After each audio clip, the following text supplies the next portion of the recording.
Hola, ¿qué tal? Un viernes más para reunirnos a conversar. Hoy día con el afamado doctor médico Rogelio de Ovidio, argentino. Él es argentino y se dedica también a las terapias complementarias. Vamos a poner el título.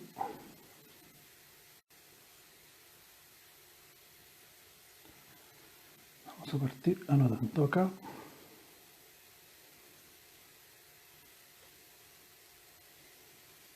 Lo resumimos con el poder de cambiar.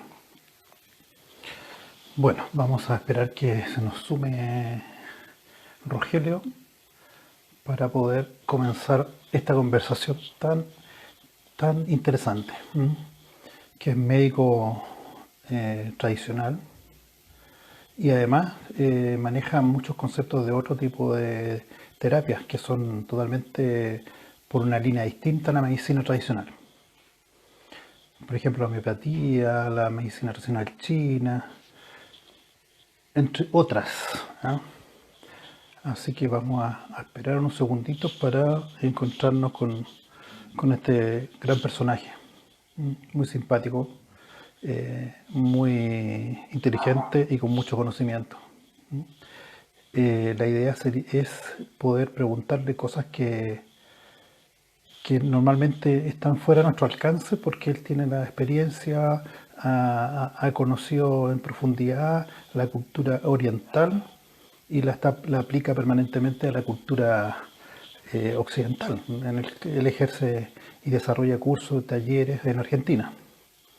Veamos qué pasa con nuestro amigo que estamos esperando lo que se conecte. Debería estar por entrar.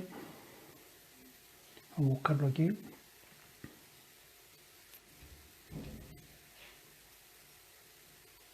Ahí estamos, le estamos mandando la invitación.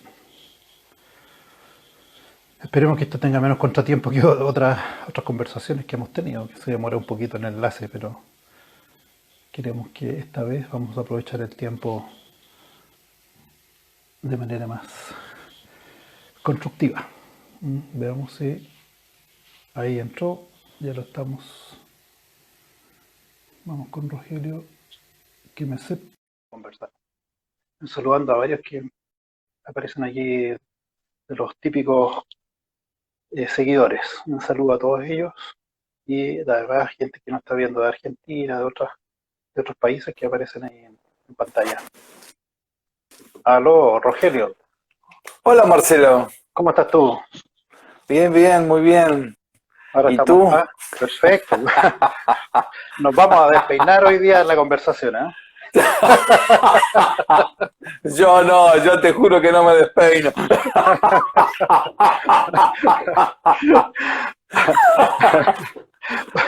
Oye, Rogelio, yo quiero que esta vez, a excepción de todas las veces de conversaciones, quiero que tú te presentes, pero sin dejar al margen nada, ni humildad, ninguna cosa. Todo lo que es, lo que has hecho Bueno, y a lo que te dedicas. bueno, soy un médico con una visión holística del ser humano, ¿no? Para esto, bueno, yo me recibí de médico, después hice mi residencia médica en un hospital pediátrico. Yo soy clínico pediátrico. Después fui neumonólogo infantil, me fui a otro hospital a hacer vías respiratorias infantiles. Y ahí hice una crisis profesional porque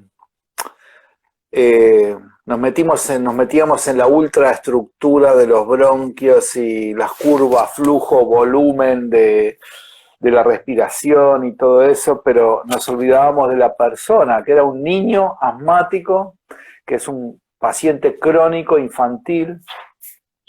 Y entonces traté de formar un equipo en el hospital, fui a hablar con la gente de clínica, de nutrición, de psicopatología infantil, de inmunología, y no pude armar ni una reunión.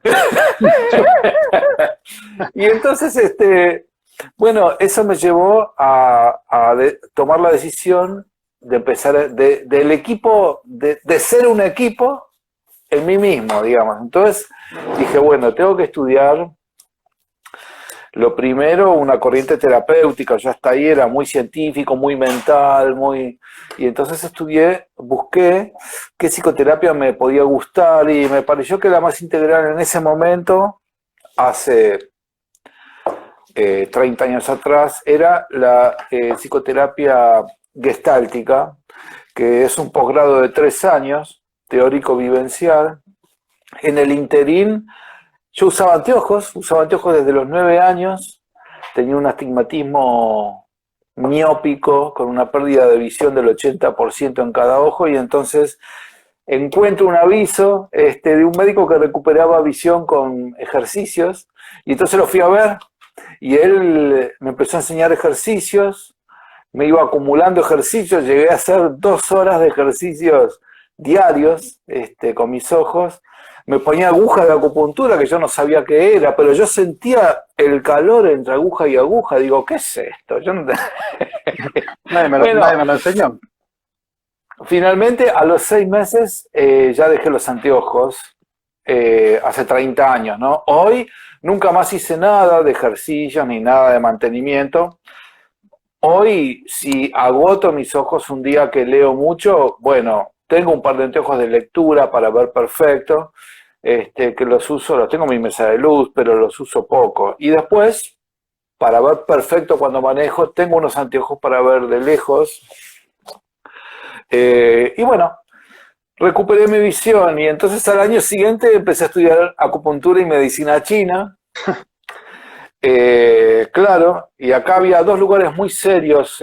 Hice el curso en uno y cuando terminó ese curso me metí en el otro lugar, que son por ahí las teorías un poco diversas de ellos dos, y cursé en el otro también. Que hoy, ese otro, el segundo que hice, que es la Sociedad Argentina de Acupuntura, hoy la Universidad de Buenos Aires hace un posgrado en acupuntura en la Sociedad Argentina de Acupuntura, con el título de la universidad, ¿no? Así que bueno, y después estudié, bueno, psicoterapia gestáltica, después estudié acupuntura, después estudié homeopatía unicista, también es un posgrado de 3 años. Después estudié psicoterapia sistémica y después finalmente psicoterapia cognitivo-conductual, ¿no? En el interín me puse a meditar en el año 88, 89, o sea que ya hace como, sí, 31 años me puse a meditar y empecé a estudiar religiones, distintas disciplinas religiosas, budismo, hinduismo, y hasta el día de hoy sigo meditando, ya llevo 30 años meditando. Y un día integré todo. Así que, bueno, la visión es eso. Es verdad, desde el punto de vista del estudio tengo 5 posgrados, pero la verdad que el tema es el enfoque, porque no sé, por lo menos me pasó a mí, ¿no? Cuanto más he estudiado, más misterioso se vuelve el ser humano. ¿No? Cada paciente que se sienta frente a mí en mi consultorio es un misterio y hay que desentrañar ese misterio, sobre todo en mi consultorio, que es re loco el consultorio, muy ecléctico porque es muy variante. Yo tengo como 3 grandes capítulos, muchos pacientes homeopáticos, muchos pacientes de psicoterapia y muchos pacientes con enfermedades severas, a los que entreno y acompaño para encontrar el sentido existencial de la enfermedad. Es decir, toda gente con una enfermedad severa se hace 4 preguntas esencialmente. 1, ¿por qué me pasó esto a mí? ¿Por qué esto y no otra cosa? ¿Por qué ahora y no en otro momento? ¿Y qué tengo que hacer? ¿Qué tengo que cambiar para que esta enfermedad se atenúe o se vaya? Estas son las 4 preguntas que se hace todo enfermo con una enfermedad severa. cáncer, enfermedades autoinmunes, enfermedades neurológicas, que son cosas complicadas, algunas sin ningún tratamiento, porque por ejemplo hay muchas enfermedades neurológicas donde hoy la neurología avanzó enormemente en el diagnóstico, pero no hay tratamiento. Y entonces el Puro paciente conocimiento, tiene ¿no? hasta el de... Claro, y entonces no saben qué hacer después con él, ¿no? Así que bueno, yo acompaño y después acompaño, si es necesario, acompaño a morir a mis pacientes, ¿no? Esto, sí, los acompaño hasta el cementerio. No, Por esa es la parte supuesto, difícil. sí, sí. Este, sí, de hecho, mira, mi primer libro que se publicó en el año 89, que se llama Del cuerpo al espíritu, que lo revisé y salió una edición revisada en el 2018, agregué una anécdota de un viejo paciente que yo acompañé hasta el cementerio, ¿no? La agregué porque me pareció, era un viejo que murió muy viejo, 90 años, un poquito más, estaba tatuado, un viejo judío, estaba tatuado de los campos de concentración, acá en el antebrazo, y terminó muriendo. Entonces acompañó a la familia y el rabino, se pone a hablar y entonces dice, bueno, miren, cuando uno nace, el que nace llora y todos los demás sonríen, ¿no? Ahora, cuando uno muere, el que muere llora, el que muere Sonríe, sonríe los y demás todos lloran. los demás lloran. Sí. Eterna Me vida. pareció tan rica esa, sí, me pareció tan, no sé, tan, tan verdad que le agregué, le dije al rabino, le digo, bueno, yo no soy judío de religión. Me dice, no, yo ya lo sé, No, te vi lo la tengo claro, cara. dijo. Sí, y le dije, le digo, te voy a robar esa frase porque cuando reescriba ese libro la voy a agregar, en mi capítulo de la muerte la voy a agregar, y la agregué.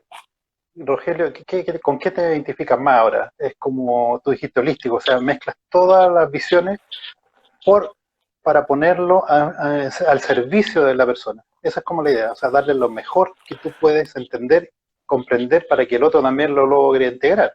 Una cosa así entiendo yo, ¿no? Sí, sí, eso es. Acompaño a cada paciente, lo acompaño sobre todo a aquellos que buscan el sentido existencial de la enfermedad. Es una búsqueda, es un misterio, digamos. Yo, si bien yo manejo toda una simbología de los órganos, pero en base a la analogía de la función. Ujú.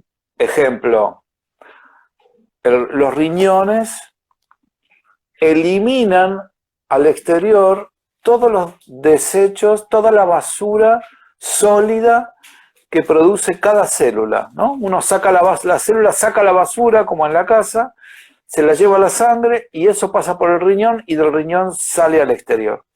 O sea que el riñón maneja, la palabra del riñón son desechos, ¿no?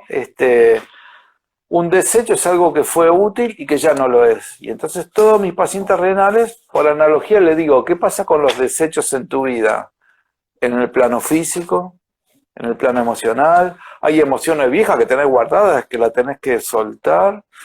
En el plano mental, hay creencias que seguís sosteniendo y que te das cuenta que ya no son así, incluido el plano espiritual, ¿no? Yo fui formado en la religión católica, pero un día, bueno, mis tres hijos tuvieron formación católica y entonces un día, mientras los acompañaba, 6 años de catequesis familiar, 2 por cada hijo, y estaban rezando el credo y yo, bueno, todo el mundo lo rezaba como una cosa automática y me quedé pensando, digo, pero si yo no creo en la iglesia, en la Santa Iglesia Católica, no creo en la resurrección, yo soy reencarnacionista, no creo en la infalibilidad del Papa, Para mí el Papa no es infalible, es un dogma de los católicos.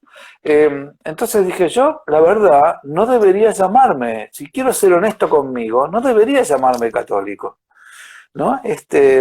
Bueno, esto es un desecho, ¿entendés? Yo fui católico muchos años, he sido catequista, pero hoy ya no.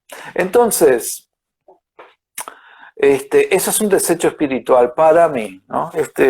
Desde la primera charla que di fue en el año 1989, ¿no? Hace 31 años. Y desde ese momento siempre hago la misma aclaración cuando empiezo. Yo no voy a decirles la verdad con mayúsculas, yo voy a decirles mi verdad, que es una verdad entre 7.800 millones de verdades. Tiene ese grado de relatividad. Ni siquiera sé si va a ser la misma verdad mía dentro de 10 años. Por lo tanto, se va modificando tanto que le digo, bueno, esta es mi verdad hoy, ¿no? Esta sería... Pero es útil a ti y te sirve, eso es lo importante. Y a cada uno de nosotros nos sí, sirve. absolutamente, absolutamente, sí. Por eso cuando uno acompaña a gente sufriente, ¿no? Gente que está sufriendo,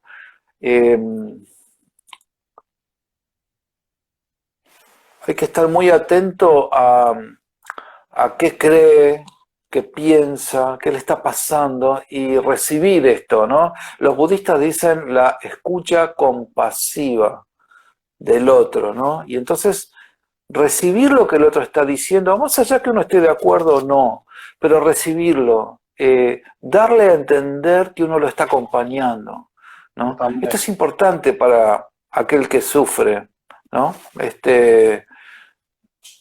Yo he acompañado judíos, musulmanes, católicos, resurreccionistas, fanáticos, y es lo mismo, es lo mismo.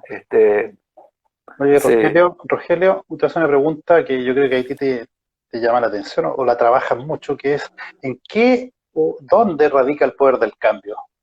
Cuando no nos centramos en nuestras creencias, somos resistentes a dejar de ser lo que creemos que somos, a pesar de que estamos sufriendo. ¿Cuál es el poder que tiene el cambio? Bueno, yo creo que el cambio nos permite tener esperanza en algo distinto, ¿no? Y esto es muy motivador, entusiasma, porque en una época, ya no, pero en una época yo trabajaba con adictos, ¿no? Y entonces, el adicto a cualquier cosa vive un infierno cuando estás muy sumergido en su adicción y se proyecta hacia el futuro y su futuro va a ser igual de horrible o peor. Entonces no tiene ninguna esperanza de cambio, ¿no? En cambio, cuando vos le decís, mira, hay un camino que te puede sacar, lo vas a pasar mal, pero hoy te vas a sentir mal, pero mañana te podés sentir muy bien. A esto me refiero con que es esperanzador, ¿no? Cambiar es esperanzador, ¿no? Esa fue la gran revolución histórica, espiritual que trajo el Cristo, ¿no? Nosotros veníamos en Oriente con la idea de la rueda inexorable del karma, ¿no? Y entonces, esto es lo que te va a pasar, no hay posibilidad de cambiar, ok, no hay posibilidad de cambiar, y viene el Cristo, que produce verdaderamente un corte con esta filosofía oriental, y dice, momentito, yo puedo hacer cosas que mejoren mi karma, yo puedo hacer cosas que lo limpien, puedo hacer cosas que cambien todo mi futuro. Esto es una de las cosas más revolucionarias que transmitió el Cristo cuando vino. Por ahí no se le dio tanta importancia, sin embargo, él viene porque él estaba en Medio Oriente, o sea que él venía con todas las enseñanzas orientales, pero habló para Occidente, dijo, cuidadito, existe el karma, pero se puede cambiar, y al cambiar uno puede mejorar eso, y es súper esperanzador. Oye, lo que me encantó de tu libro, que aparece en el poder del cambio, justamente, poder de cambiar, que hiciste una tabla ahí que era en el lugar que nos encontramos, que muchas veces somos lo único que creemos que estamos bien, pero en el fondo estamos mal. Y esa me gustaría que hablaras de esos 4 conceptos que son súper interesantes. Re interesantes, como dicen en Argentina.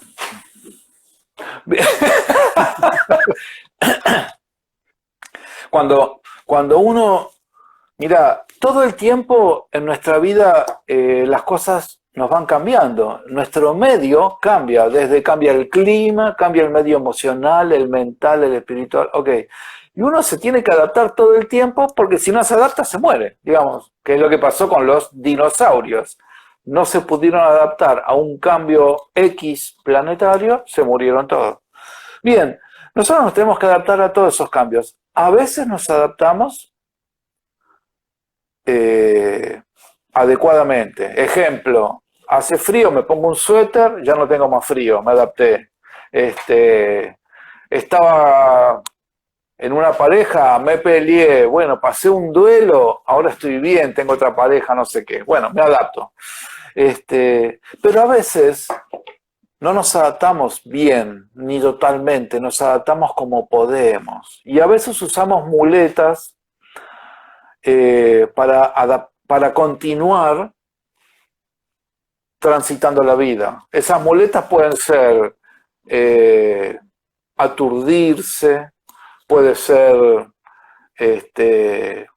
una droga, el cigarrillo, el alcohol, costumbres violentas, costumbres que nos desequilibran. Al principio, uno está fascinado, enamorado de la muleta. Por eso, la primera etapa, yo me siento bárbaro. Sin embargo, estoy mal. Si lo veo desde afuera, digo, es siempre como... Antes estaba bien, ¿no? Pero ahora le pasó algo, empezó a tomar tranquilizantes, por ejemplo, ¿no?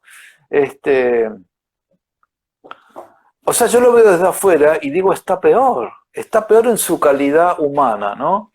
Física, emocional, mental o espiritual, algo se deterioró, o sea, está mal. Sin embargo, la persona se siente bárbara, porque empezó a tomar el tranquilizante, está bárbara. Y entonces, por eso, la primera etapa... Estoy mal, pero me siento bien. Esta es la etapa de la luna de miel con el bastón, con la muleta. Pero va a pasar un tiempo, como dicen los drogadictos, no me pega como antes, ¿no? Y eso que antes me hacía sentir tan bien, ya no me hace sentir tan bien. Me empiezo a sentir mal. Entonces ahora estoy mal y también me siento mal porque ya me cansé. Vivo empastillado.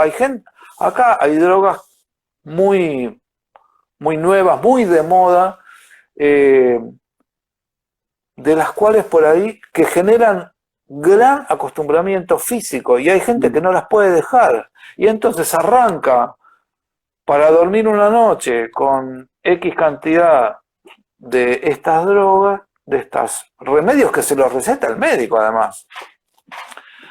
Y después ya no le pega, entonces tiene que aumentar los miligramos que toma y después ya no lo puede dejar. Y se pasan 30 años tomando una pastilla que además tiene 14 horas, 16, 18 de vida media en sangre. O sea que cuando se fue a dormir y se despertó, todavía tiene droga circulando. Exactamente. Entonces, en la segunda etapa sigue mal, pero se siente mal. Y entonces ese es el momento cuando tocan fondo y piden ayuda. Y entonces dice, yo quiero salir. Ok, ¿vos querés salir? Perfecto.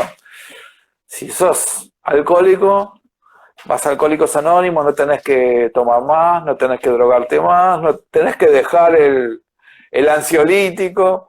Tenés que dejar de aturdirte en los boliches. ¿Le dicen boliches en Chile cuando se van a bailar? Un bar, una discoteca. Perfecto. Tenés que dejar de aturdirte con el sexo, las salidas y el alcohol y todo eso. O con relaciones tóxicas que por ahí te duran nada y después volvés a caer en el vacío existencial. tenés que dejar eso y empezar a buscar otra cosa. Este cambio hace que uno se sienta horrible. Ahora, cuando empezó el cambio, uno lo ve desde afuera y dice, está bien Está que mejor. empezó a dejar. Ahora, la persona se siente horrible.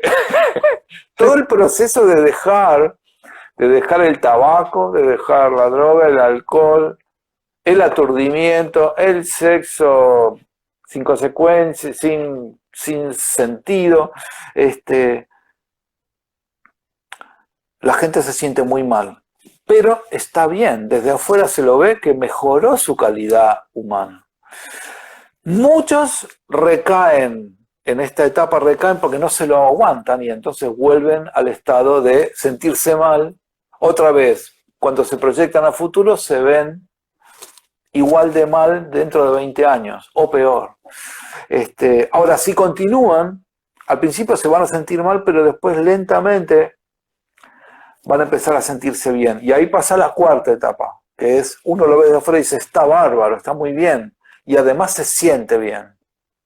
Y ahí, cuando uno trasciende el tema de haber entrado, haberse enamorado de ese bastón, pero ese bastón ya no les llega un momento que le empezó a quedar chico, como un traje, y después hace todo el esfuerzo para dejarlo, y cuando lo deja, es cuando yo digo que esa persona, en ese aspecto, consiguió la maestría. Es un maestro, ¿no? ¿Qué le van a decir? Sí, sí. ¿Qué le van a decir a un alcohólico que él no sepa? Que ha salido, ¿no? Que él no sepa, que no haya vivido ese infierno. Por eso todos los grupos de pares que surgen después de los 12 pasos de Alcohólicos Anónimos, Narcóticos Anónimos, Jugadores Anónimos, Mujeres que aman demasiado, etcétera, son grupos de gente que ha vivido lo mismo, ¿entendés? Y son maestros, por eso te van a acompañar. Por ahí no son maestros en otra cosa, todos somos maestros en algo, que hemos pasado por algún infierno y hemos salido, y entonces todos tenemos alguna maestría en algún aspecto de nuestro ser, ¿no? El maestro como cosa gigante, la verdad, en la gente de a pie como nosotros es raro ver. Lo que sí vas a ver es gente que es maestra en algunas cosas, ¿no? Y esa gente es súper valiosa para acompañar a los que vienen atrás y todavía están sufriendo, ¿no? Van guiándonos. Oye, Rogelio, sí. ¿Y cuándo hacemos, en qué etapa hacemos el borrón y cuenta nueva? es a partir, una vez que uno está muy mal y además se siente mal, ahí es cuando pide ayuda. Y en ese momento uno empieza a hacer borrón y cuenta nueva. Ahí es cuando uno empieza. O sea, cuando pasa de la etapa 2 a la etapa 3. Que la sufre, la sufre. La gente me dice, pero no es fácil cambiar. Y si yo no te dije que fuera fácil, lo que te digo es que es por ahí. Fíjate, qué sé yo. Pero claro que no es fácil, porque uno la pasa mal. Pero después es maravillosa, ¿no? Ahí empieza el borrón. Y empieza... Sí. Ahí viene la resurrección. O sea, muere un adicto y resucita en un maestro, ¿no? Por ejemplo. Esa es la verdadera resurrección. La resurrección es un cambio de estado. Cuando el Cristo resucita en otro estado. A veces algunos que lo veían no lo reconocían, porque verdaderamente era un cuerpo distinto, era un cuerpo luminoso. Ok, bueno, nosotros tenemos muchas muertes y resurrecciones a lo largo de nuestra vida. Muere el niño que usa chupete y nace y resucita en un niño que ya no lo usa. Muere el bebé con pañales para pasar a ser... Tengo problemas con tu muere el audio. Espera un segundito. En un adolescente. No sé. Algo no se oía bien. Muere el adolescente para resucitar en un joven, muere un joven para resucitar en un adulto y así. O sea, vamos pasando un montón de resurrecciones, o sea, de cambios de estado, donde vamos adquiriendo la maestría, pequeñas maestrías en la vida. Eso es. Cuando vamos hacia el interior a vernos, que es importante, hay que analizar los hábitos, las creencias, las resistencias, que son aspectos que debemos tenerlas presentes, hacernos conscientes de esas propias limitaciones que en su momento nos servían para ir avanzando, pero que nos damos cuenta que ahora ya no son útiles. ¿Cómo podemos hacer eso? ¿Cómo entrar a descubrir que esas cosas que nosotros nos conforman como identidad son lo que nos están haciendo mal? Se me corta. A mí también, no sé. Tu pregunta se cortó. Tu pregunta se cortó, no escuché. Parece que ¿aló? Se corta la comunicación. Ahí, ahora. Ahí te escucho, sí. ¿Sí? Igual se nos está como cortando un poco. Sí, se está cortando. Sí. Viste, te dije yo que algo había. algo raro había ahí. No tengo. A ver. Vamos a ponerla ahí. ¿Ahora? ¿Ahí sí? Ahí te escucho bien. Algo mejor.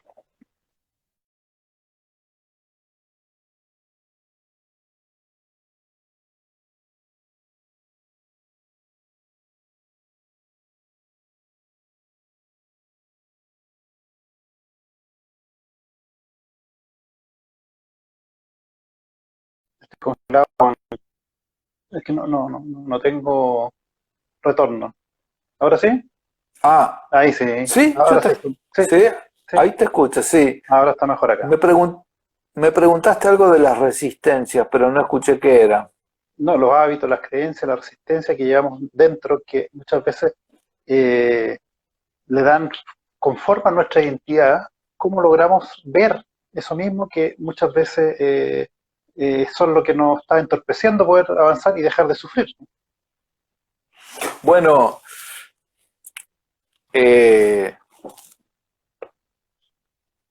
hay que empezar a desconfiar de nuestra propia mente, ¿no? Todo aquello que no nos permita la libre expresión de nuestro ser, la podríamos considerar una creencia limitante de esa expresión. Y por lo tanto es una creencia que nos hace sufrir. En general nos enseñan que aquello que creemos es la verdad. Por eso. Sin embargo, cuando empezamos a cotejar esto y a dudar de nuestros propios pensamientos, Buda, por ejemplo, tenía una cosa muy interesante. Yo lo cito mucho porque Buda tiene método, ¿no? Los cristianos no tenemos método. Aplicamos el amor y ya, pero Buda tiene método. Está el método budista. Y entonces fue tal vez el primero que transmitió sin saberlo el método científico. Y él decía una cosa bastante simple. Decía: pensamiento, palabra o acción o sentimiento que nos haga sufrir a nosotros o a otros o al prójimo, hay que cambiarlo. ¿Me hace sufrir a mí o a vos?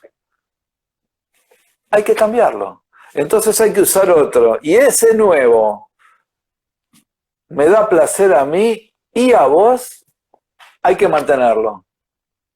Este es un método bastante simple donde uno va mejorando su calidad humana. Para esto uno tiene que poner en duda todo su sistema de creencias. ¿Me entendés? Ponerlo en duda no significa descartarlo, sino ponerlo en duda. Saber, además, que todo lo que uno aprendió no lo puede desaprender. La mente no puede desaprender nada. Si yo te digo ahora, desaprende el idioma español, ¿cómo haces? Desaprende escribir, desaprende sumar, desaprende manejar un auto. ¿Cómo se hace para desaprender? No se puede. La mente solo es aditiva, o sea, solo puede sumar cosas nuevas, pero no puede descartar nada de lo que aprendió. Vos tenés tu idioma, vos sos chileno, Sí, vos claro. naciste en Chile. Ujú. Perfecto. O sea que tu idioma materno es el español. Vos te podés ir a vivir a China y vivir en China y solo hablar chino mandarín durante 30 años. Pero cuando venga un chileno amigo, no te olvidaste una sola palabra, ni una entonación, ni una costumbre. No se puede desaprender aquello que uno lo aprendió. Pero Por lo ¿qué haces tú? tanto, No, dale, dale. sí, decime, No, no, que te iba a decir yo que decime, sí, decime. no se puede desaprender, pero sí podemos No, agregar nuevas cosas que suman, como dijiste tú, que van quitándole claro, preponderancia a eso que no está haciendo mal. O sea, como que en el olvido, dejándolo ahí claro, en el placar, en el exacto, closet. exacto. Es como en Oriente te dicen, es como sembrar una planta nueva y empezar a regarla y hacer un riego selectivo, regar una cosa y dejar de regar lo viejo, sabiendo que ese viejo, ese pensamiento, esa creencia va a estar acompañándonos toda la vida. Toda la vida. No se borra. Siempre va a estar hablándonos en una oreja, vos no podés, no servís, no te van a querer. Uno tiene que saber que está y aprender a vivir con esa compañía y a crear una vida nueva. Eso. Hubo una película que se llamaba, acá se llamó Una mente brillante, que fue un premio Nobel Sí. que, bueno, alucinaba. Él tenía alucinaciones. Nunca las dejó de ver, esas alucinaciones. Sin embargo, aprendió a vivir con ellas. A convivir con ella. Sí, sí, porque no se pueden borrar. Él aprendió eso y siguió su vida, ¿entendés? Y terminó ganando un premio Nobel. Bueno, Así es. eso lo podemos hacer. Tú tienes un libro que se llama Del cuerpo al espíritu, pero yo te quiero llevar desde el espíritu al cuerpo. ¿Cómo el espíritu, desde el espíritu, a través de su intermediario, que es el alma, nos manda señales cuando ve que estamos equivocados o cuando nuestro propósito no va por el propósito espiritual?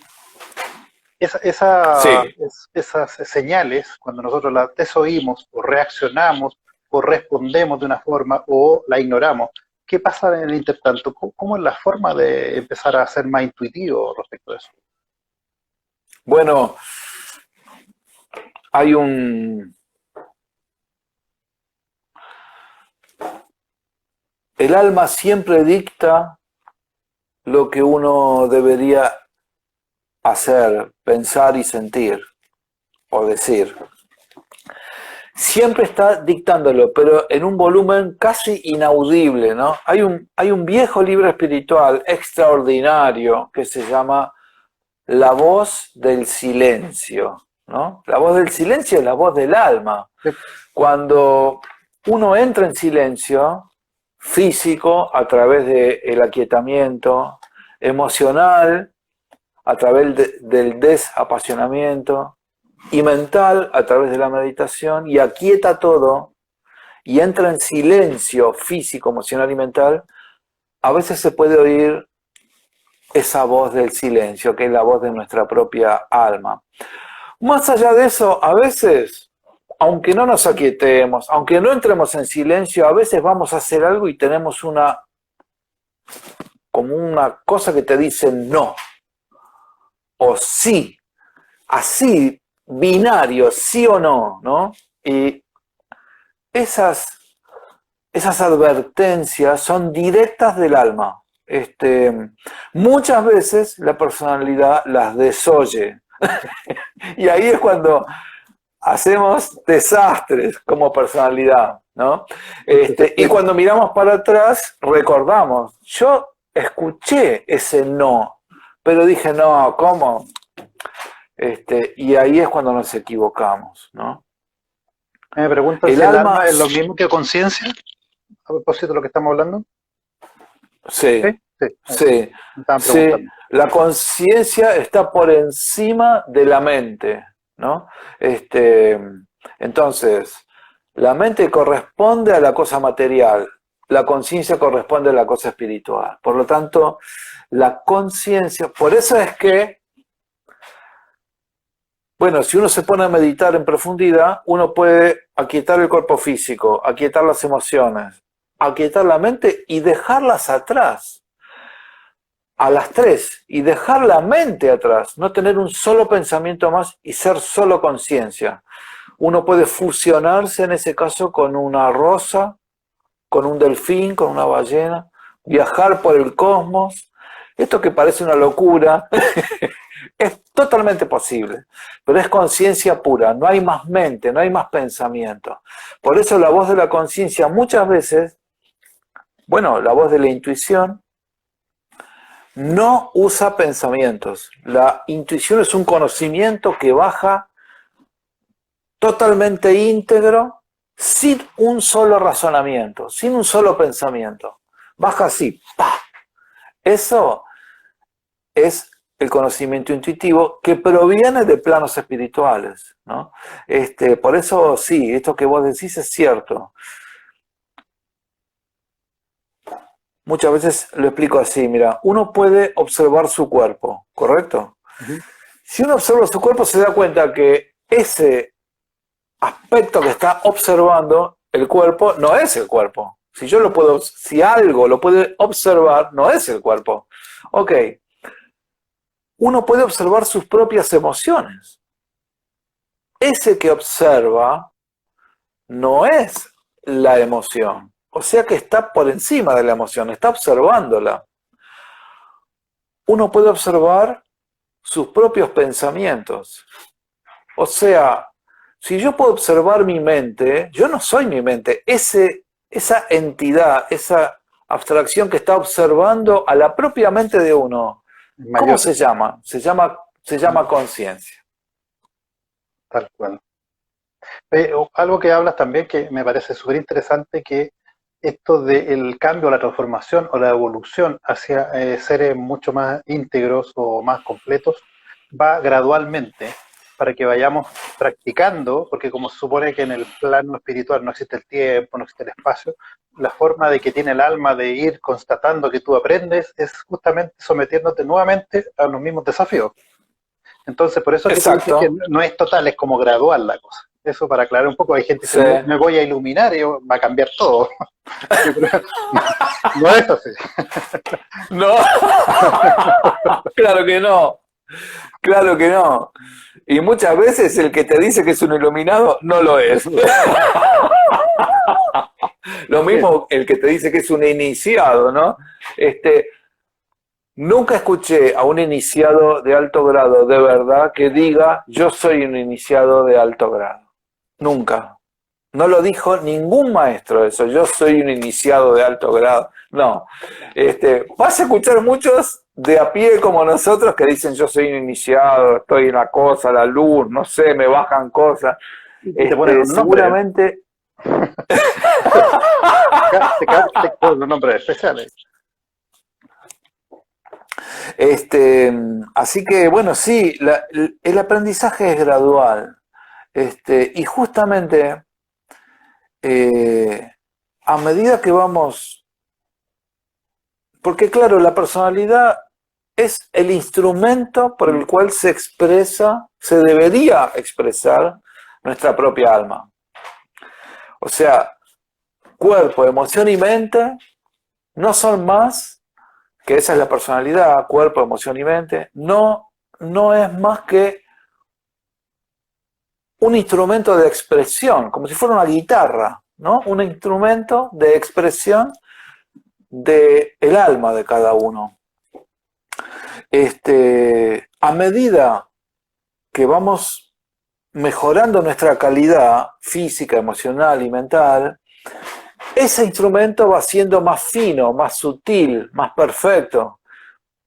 Y por lo tanto, permite la expresión del alma de una manera más fina, más sutil, más perfecta, ¿no? Esto es lo que... Por eso el trabajo es ser un mejor ser humano, ¿no? Y eso va a permitir que mi alma se manifieste mejor y no luche contra que mi personalidad no luche contra el alma. El alma solo dicta tres cosas: bondad, belleza y verdad. Esto es un triángulo. La bondad tiene que ver con la voluntad, porque es la voluntad del bien. La belleza tiene que ver con el amor, porque la definición de belleza no es algo lindo, es algo que es digno de amarse. Toda la belleza, todo aquello que es bello es porque es digno de ser amado.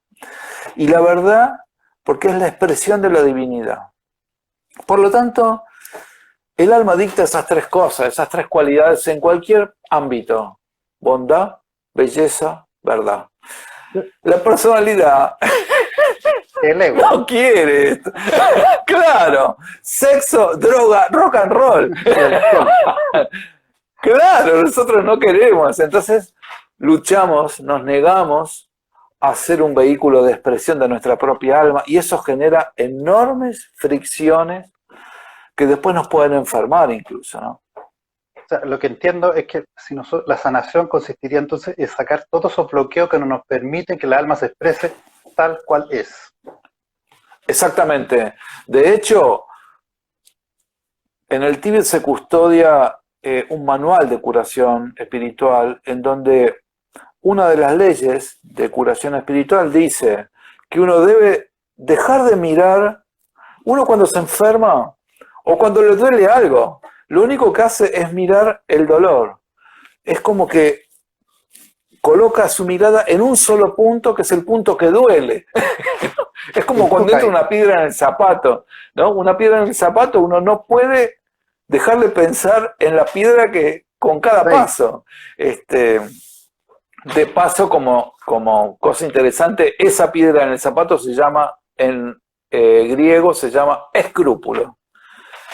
Escrúpulo es eso, es una piedrita, porque si no sería otra palabra, pero escrúpulo es una piedrita.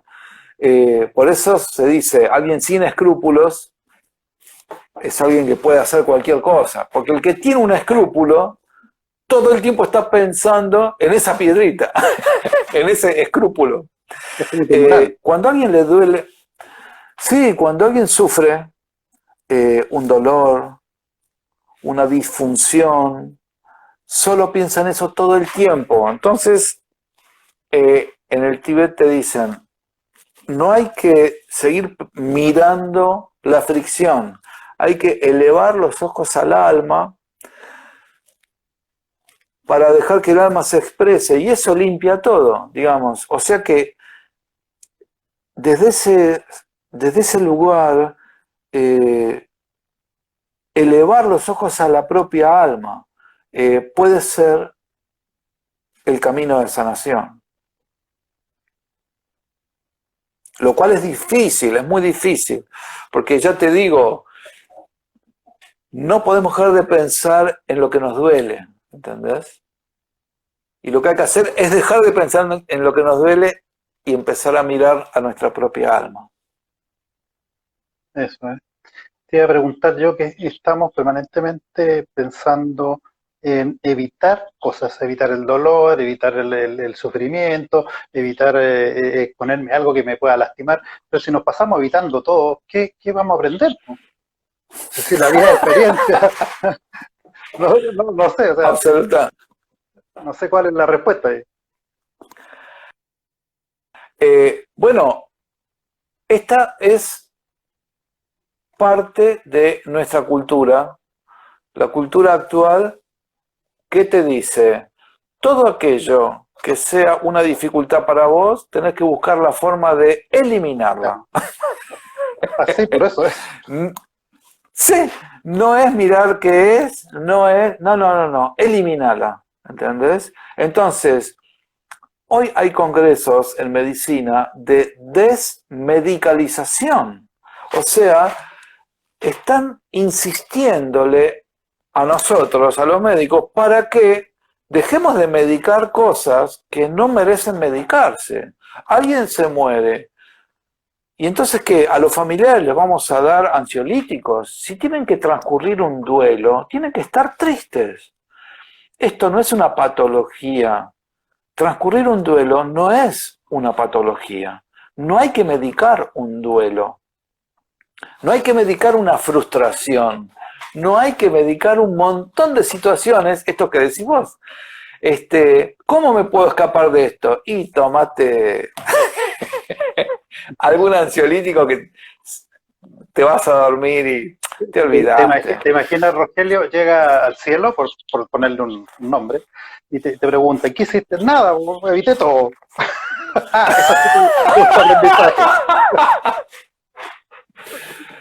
Vos fíjate, los maestros espirituales muchas veces dicen, si no tenés ningún problema, buscate uno. Eso. Buscate un problema. Porque eso es lo que te da herramientas, te hace crecer, te hace dar cuenta de tu potencial. Si no tenés ningún problema más en este momento, buscate uno. Hay que hacerlo. Cosa que me pareció bastante graciosa, ¿no? Que dicho por un maestro espiritual, pero en realidad es esto que vos decís. Muchas veces, vos sabés que esto que vos decís, yo muchas veces indico, como una indicación médica, a mis pacientes, por ejemplo, le están escapando al miedo, o le están escapando a la tristeza, o le están escapando a la cólera. Y entonces les digo, bueno, este fin de semana te voy a dar una indicación. Encerrate en tu casa y tené miedo todo el fin de semana. Registralo, anotalo, fíjate cómo es, qué forma tiene, dónde lo sentís en el cuerpo. O si estás triste, llora todo el fin de semana. Conectate, dejá de escapar como si fuera la propia sombra, no que uno corre y la sombra te sigue. Bueno, igual te sigue el miedo, la cólera, la tristeza. Y entonces yo les indico, este fin de semana, hacete un retiro de miedo. Pará de escapar, pará de correr, date vuelta y mirá tu miedo. Y después contame qué viviste. ¿Qué Yo diferencia le indico eso. tendría entre la aceptación de que la vida como es, la que te tocó, tu historia, y la resignación, que también tiene que ver un poco con la resistencia a lo que la vida nos trae? ¿Cuál es más ventajoso? ¿Sí? Bueno, una resignación, cuando las cosas nos pasan, cuando vivimos una realidad, aceptar no es estar de acuerdo, es darse cuenta lo que es. Eso es aceptar, ¿no? Yo pongo un ejemplo en el libro El poder de cambiar, que es como uno se va a la montaña, ¿no? Como si te vas a la montaña en Chile, y sacás la sombrilla, una reposera, el balde, la palita, y te quedás a esperar la ola, y estás en la montaña, ¿entendés? Eso es no aceptar dónde estás, darse cuenta que uno está en otro lado, que no está en el mar, está en la montaña. Bien, aceptar es darse cuenta que lo que es, nada más. Uno puede no estar de acuerdo o estar de acuerdo, pero aceptar es eso, es recibir la realidad. Cuando no aceptamos, sufrimos, ¿no? Pero cuando aceptas tú, Y eso como permite que tú fluyas y hayan algunas posibilidades de poder, por lo menos, buscar salidas o, en el fondo, aceptar las cosas tal como son y decir, sabes que yo me siento impotente o hay algo que es mayor que yo y dejo que las cosas sucedan nomás. ¿Cierto? solo quien acepta tiene posibilidad de cambiar. Eso. La única forma de cambiar es aceptar dónde estoy parado. O sea, en qué lugar estoy parado.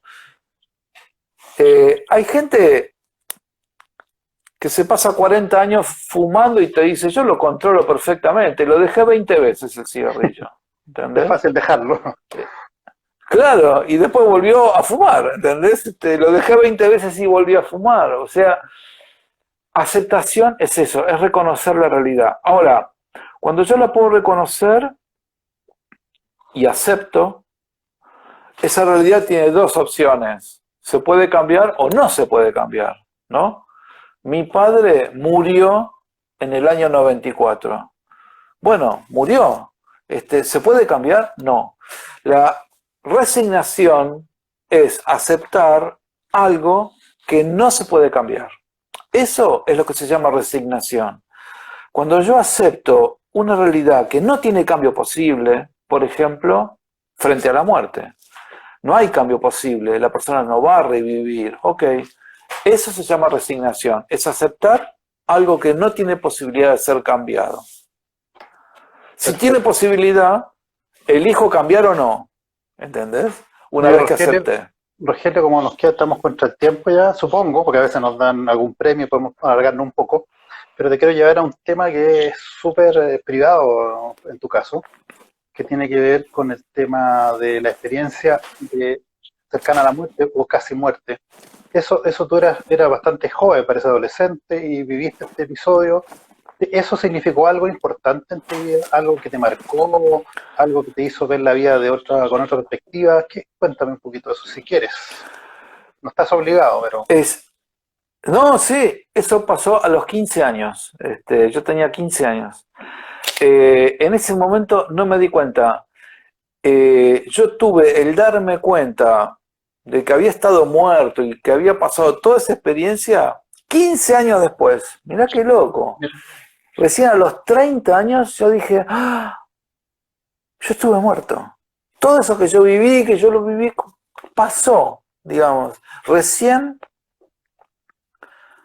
apareció la clara visión de lo que yo había vivido a los 30 años. 15 años después de haber estado muerto y haber vuelto. Así que sí, mientras tanto pasó sin pena ni gloria, ¿no? Bueno, muchas veces yo trabajo con pacientes míos que 30 años después recuerdan que fueron abusados sexualmente, ¿no? Bueno, eso pasa. Bueno, a mí me pasó algo parecido, pero con el episodio de mi propia muerte, ¿no?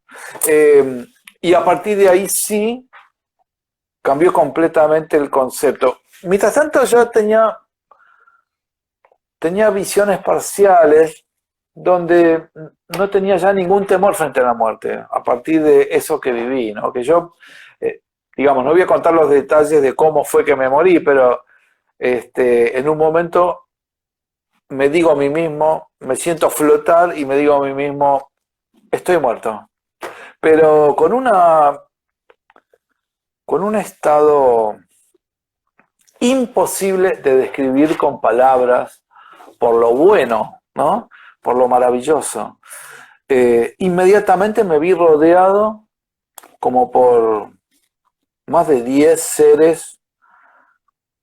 Eran gigantescos para mí, medían como 3 metros de altura, y con una cosa, eran como familiares míos, pero no es que era mi abuelo, no, yo lo sentía como, me reencontré con sí, súper cercanos, súper amorosos, me rodearon como en una ronda, así que yo estaba bárbaro, yo me sentía bárbaro de estar flotando ahí muerto, y encima con esta gente, yo digo, chao, no vuelvo más.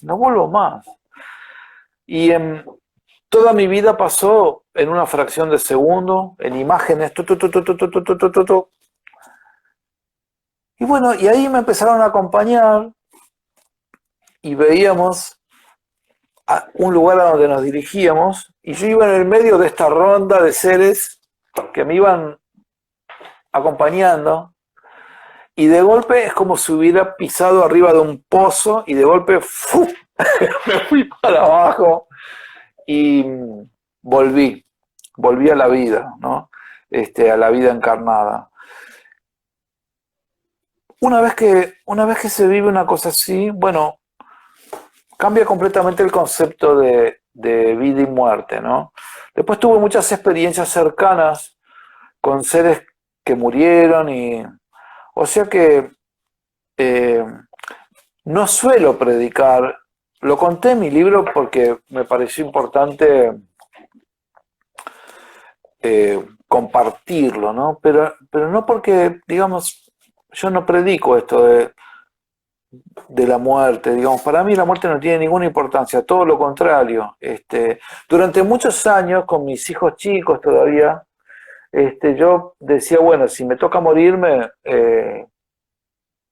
no quisiera que morir ahora con mis hijos tan chicos, ¿no? Pero mis hijos ahora tienen 30, 28 y 26. Si me dicen tenés que morirte en 2 meses, no tengo ningún problema, pero de verdad, no es una postura. La verdad que la vida y la muerte ya dejaron de tener sobre todo la muerte dejó de tener una significación dramática, al contrario. Bueno, yo viví eso y es maravilloso, no quería volver, volví y seguí, pero no quería volver. Es maravilloso morirse. Así parece. Pero no, Sí, es maravilloso. pero ¿tuviste algún tipo de comunicación con algún mensaje? ¿Solamente fue la experiencia de estar en el lugar? No, fue la experiencia. Después, sí, he tenido otras experiencias cercanas a encarnaciones anteriores. Me he reencontrado con gente que he conocido en otras épocas. He tenido contacto con mi padre después de muerto. Hay muchas formas de comunicación con la gente que ha muerto y que trata de llevar un mensaje a los que quedan acá, ¿no? Y justamente a raíz de haber escrito Del cuerpo al espíritu en el año 89, en el año 95 hasta ahora, mucha gente se ha contactado conmigo y me ha contado experiencias de contactos de la gente que ha muerto y que les deja alguna forma de mensaje, ¿no? Estos contactos van desde mensajes en contestadores telefónicos, mensajes escritos en la computadora, perfumes. Por ahí un pariente que quedó acá está en una habitación cerrada, con la ventana cerrada y de golpe siente como si alguien pasara y se siente ese perfume que usaba la persona que murió.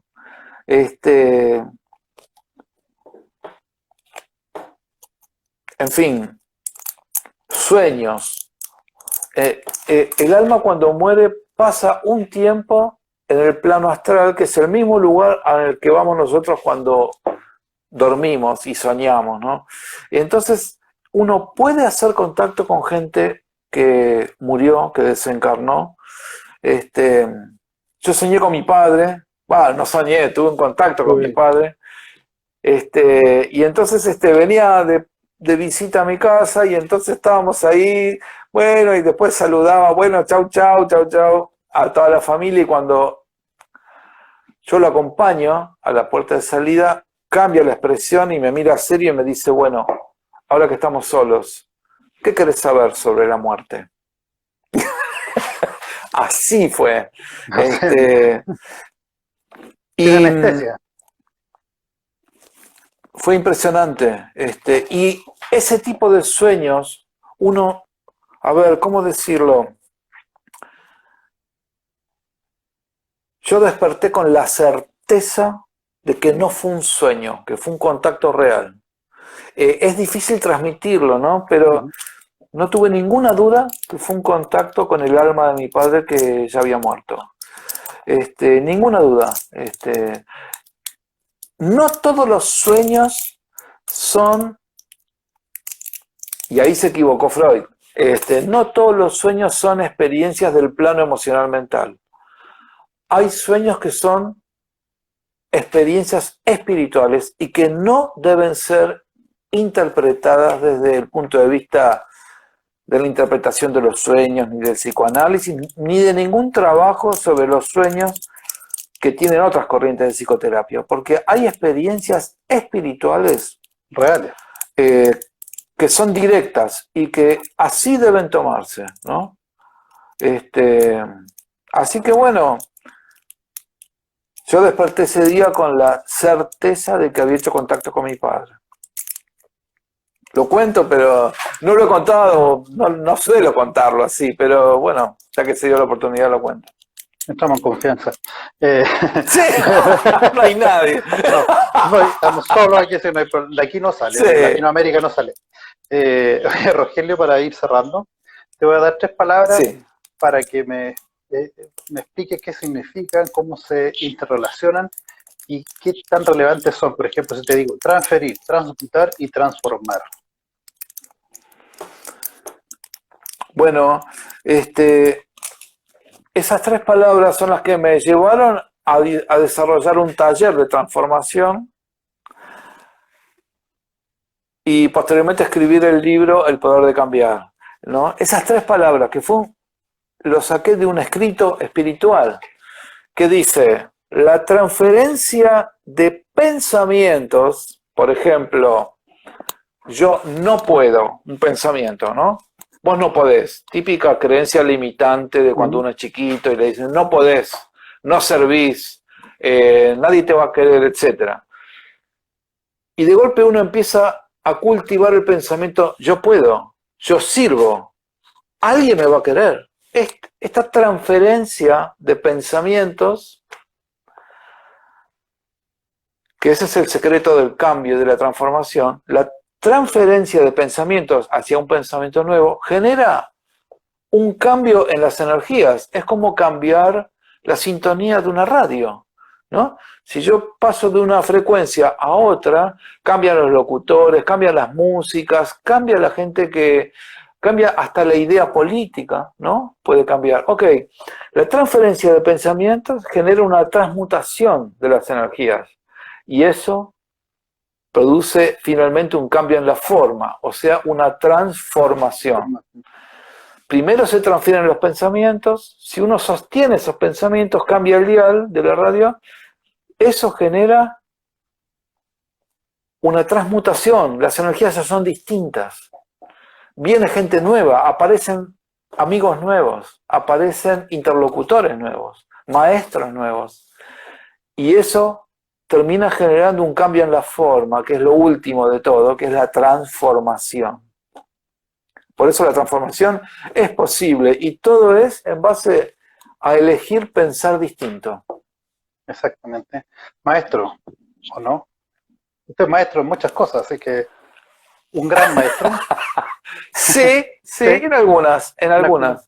Mucha experiencia, así que te agradezco profundamente tu tiempo, tu conocimiento, haber podido darnos una charla realmente, digamos, en poco tiempo, muy concreta y muy llena de elementos que son prácticos también, ¿eh? Así que un abrazo. Sí. Si quieres decir Marcelo, unas palabras antes que se corte aquí. Sí, me encantó este contacto, me encantó cómo entrevistás, realmente me parece que generás un clima. Yo no suelo adular a la gente, te lo digo de verdad, de corazón, ¿eh? Generás un clima, dejás hablar, aceptás lo que el otro dice, estando o no de acuerdo, o sea que has generado un clima extraordinario, por lo menos en mí, ¿eh? Te agradezco enormemente tu forma de entrevistar, de preguntar. Enormemente, te lo agradezco. Se trata de ser amigos, de estar conversando, nada de censura, ni mucho menos. Aquí se trata de decir lo que nosotros creemos, pensamos, decimos, hacemos, con plena libertad, y eso le gusta y le llama la atención a la gente, porque no hay ni una estructura. Si quieres contar algo lo cuentes, si no, no. De eso se trata, abierto, todo lo que sirva para que las personas también vayan creciendo y nos sigan apoyando en esto que es tan importante, difundir todos los principios terapéuticos terapias complementarias, lo que significa el nuevo pensamiento también. Así que un abrazo nuevamente, estamos en contacto y nos vemos. Queda abierta la invitación para otra conversación porque da para mucho. Me encantaría. La verdad que me encantaría. Verdaderamente, en ciertas disciplinas espirituales se saludan con un abrazo fraterno. Y verdaderamente siento eso desde mi corazón, Marcelo. Así que un abrazo fraterno para vos. Chapó. Un abrazo. Gracias. Igual. Chao, chao. Nos vemos, hablamos. Dale. Adiós. Chao, chao.